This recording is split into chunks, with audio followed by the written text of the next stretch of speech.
Bum bum bum bum bum ba ba dum bum bum bum bum. That's the karaoke version of Mr. Stevie's Tall Toy Tales.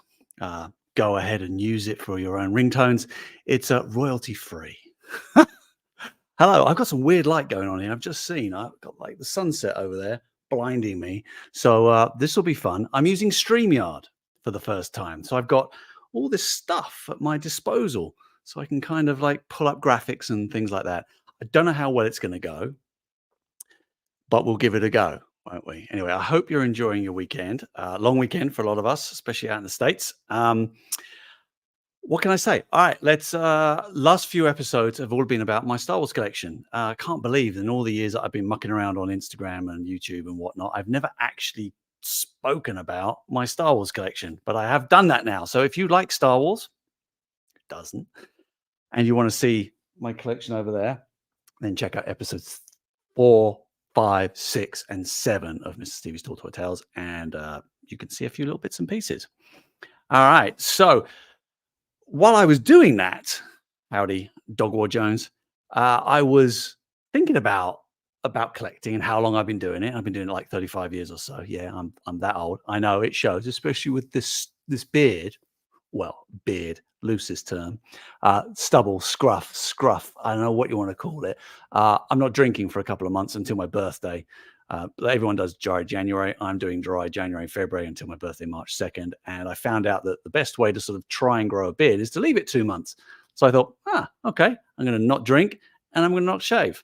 So that's why I'm doing that. But anyway, as I was thinking about collecting all those years, I was like considering like what makes us collect? Why do I collect? Is it the same as the reason other people collect? I don't know. And it has fascinated me for a number of years, the psychology behind collecting. And I'm actually working with somebody in university, in professorship, professordom on that. And I'm actually folding that into my work that I'm doing with Hasbro as a sort of like a side project. And I call it the lifelong love of toys. And it's like, why do people carry on collecting or carry on playing after we're told to drop all our toys by older people when we're kids? What makes the transition from kid into adult collector meaningful for so many people? Anyway, we're going to get into that today. So what I want to do is I'm conscious of time, you know me. Alexa, let's go live. We've got 10 minutes to try and get to the bottom of why we collect. And I appreciate everybody sticking things into the comments. I'm going to like, look at this. Oh, fancy. Yeah. Keep doing that. I may not get to all of them, but I will try my very best. I promise you. So thank you by Kenna by King. But yeah, nostalgia is a big one, right? That's a big reason. Let's try and pull something up here. Now, so nostalgia. I'm going to take you off here. This works quite well, doesn't it? Nostalgia, a sentimental longing and wistful affection for the past, typically for a period or place with happy personal associations. Yeah, it's all about nostalgia. But what I'd like to really do is take some time to dig a little deeper. And I've been thinking about it. Nostalgia is a sort of a lovely warm feeling, but like as we as humans collect and go through our lives, like what is the fundamental needs? And we have some physiological needs. Maslow writes that we need, what is it, shelter, warmth, food, and water. I think air's in there as well. It's like to survive, to live. But then when you get into the psychological stuff, they're things that happen when you're kids and stay with you, and they adapt and change, but they're fundamental throughout childhood and adult, throughout our lives. Those are the things I'm kind of interested in. I was looking at a few of them and reading up on them and trying to associate them with collecting. And I came up with a theory. Sounds very grand. I don't really think it's a theory. It's more of a musing or a pondering, I think. And I call it, because I like everything in threes, the ABC of collecting. And I'd like to share it with you. And I would love you to let me do this one. I'd love you to let me know your thoughts in the banner in the comments below. You don't have to agree. You can agree. You can disagree fundamentally. You can add to it. I'll collect all these comments at the end, and it'll all go towards my theory. So hello there, Blue Harvest Toys and Paul. Right. So where do we start? Let's start. Give me 2 seconds. I've just set that up wrong. There we go. Let's start. A for me, for why do we collect, is all about achievement. That is a fundamental need. We need to feel achievement in our lives, whether we're children or adults. It kind of follows us through school, high school, jobs, life, relationships, the sense of achievement. From a collecting point of view, I want to build this collection. I want to feel a sense of ownership and an achievement from displaying this. I'm immensely proud of this wall here. I don't know why, but I am. And collecting is this real sense of achievement. It's about building and it's about completing collections. I've been thinking about collections quite a lot in terms of I collect mostly retro. This is all retro, right? A lot of you collect modern lines. Retro for me, I collect because I know there's a finite number of them.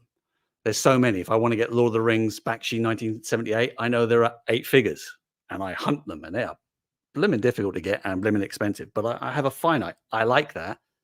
I get quite intimidated by the idea of collecting a modern line. For example, Marvel Legends. I love the line, clearly, but there's 1,400 figures in that. That for me personally, internally, is quite intimidating, and I don't know whether I could do that. But everyone is different. So completing a collection is an amazing sense of achievement. I know when I finish something, what did I just finish? Oh, I finished my Sesame Street. My Sesame Street Little People. I finished that. I was like so happy and proud. I'm like, yeah, done it. I spent years doing that. I did have a little tinge of disappointment or anticlimax at the end of it. I was like, what do I do now? So I find another collection. I make a check and I achieve it. So there's this achievement. There's also a sense of achievement in actually obtaining these artifacts. You've heard the phrase thrill of the hunt. And I have another little theory on the thrill of the hunt, and I want to talk to you about it. So before we do that, this would be a terrible presentation because I've skipped over a bit. This idea of completing collections and completing small collections was something that I thought about long and hard when I was on the Star Wars team way back in like 2017, when it was Star Wars 40th anniversary. We did a collection within a collection because I was like, the Black Series is huge. I was like, let's make a collection within a collection. So we did our original 12 of the Kenner Black Series, and then we did 2 extra exclusive. We did what was it, Luke, X-Wing, and R5D4, and they made 14. And that was like something that people could collect within the collection and get a sense of achievement. And that was purposeful, and it's proven very successful. We've done this time and time again. So collection within collection is important. But let me get back to this thrill of the hunt, which is really about 1, 2, 3. Again, I'm into 3. 3's the magic numbers, and you'll find 3s everywhere in the universe and in life and in storytelling. You always have the first act, second act, third act. The first act, you kind of like you're entered and you kind of end on a high. The second one, you end really down, like in danger, in peril. And in the third act, you come back and climactically become victorious. So I want to talk to you about the thrill of the hunt and going to get collectible pieces. I think we all like it when we can't get it first time. I know you're all going to say, what you talking about, Steve? I want to be able to go and get all the stuff in the shops when I want it. I don't think you do. I don't think you do. I think there's something perversely enjoyable about hunting for things. So, for example, if you went to a store and you got your figure and it's the first store you went to, you'd go, got it. Cool. You got the figure. That's great. Not much of a story, not much of an adventure in that. If you went and you didn't find it, you kind of go, okay, I didn't get it. All right, okay, go to the next store. Now, if you go to the next store and you find it, there's a little bit more enjoyment in finding it. So, oh, cool, it's there. Great. I went to the one place that it wasn't there. Now I've got it. Great. That's good. If you didn't find it, it's not here either. Damn it, or whatever language you want to use. It's like, okay. Now, here's the crux.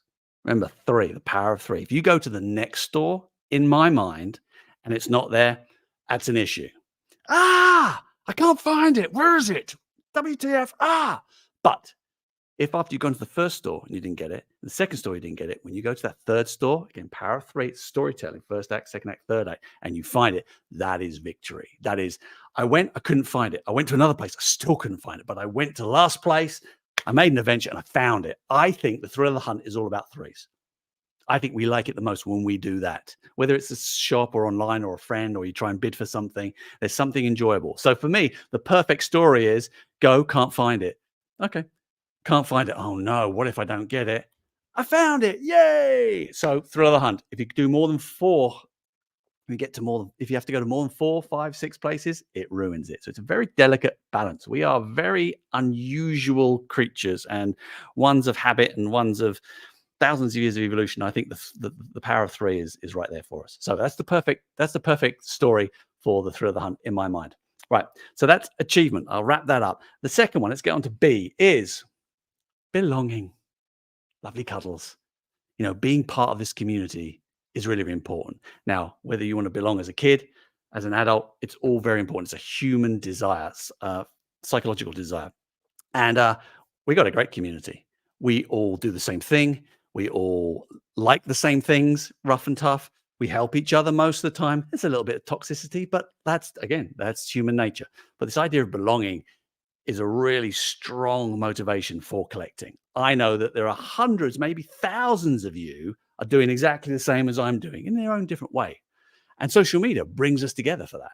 And I am incredibly grateful for social media. Sometimes I don't like it. Sometimes I really do. But connecting us all through Instagram, Facebook, or whatever, augmenting cons and get-togethers and things which can't be beaten, that can't be beaten, I think it's a really good thing. And I'll tell you, if I can let me just go to this one. I'll tell you something. No, it's here. Here it is. This community sounds very dramatic, but kind of saved me a little bit during COVID.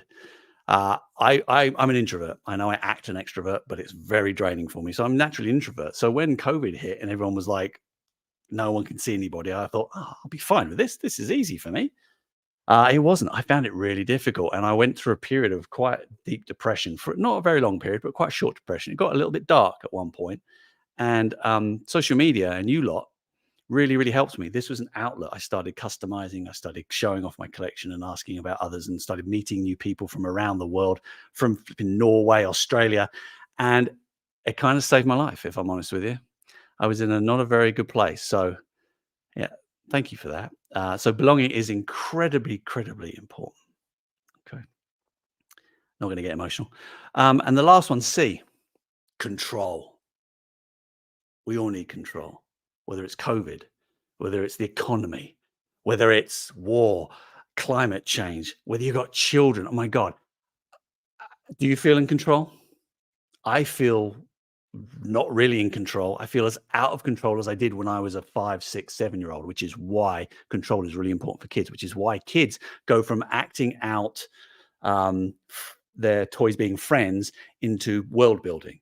When you hit kind of 6, 7, I am controlling all my action figures. And that is why Star Wars figures and Ghostbuster figures and whatever figures are really important to kids, because it gives them a sense of control in acting out their narratives and practicing for their lives. I'm going to ignore the red light because I want to keep going. That does not change for us, I don't believe. So I think control is something very important to us, and collecting gives us that control.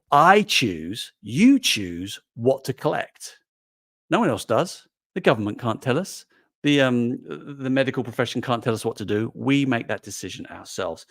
And that's a very good power. So the power of control, the sense of belonging, and the striving for achievement, the simple ABC of collecting is what I believe underpins everything for us as collectors. And collecting is just one way of achieving that. There are lots of other ways, whether it's sports or whatever.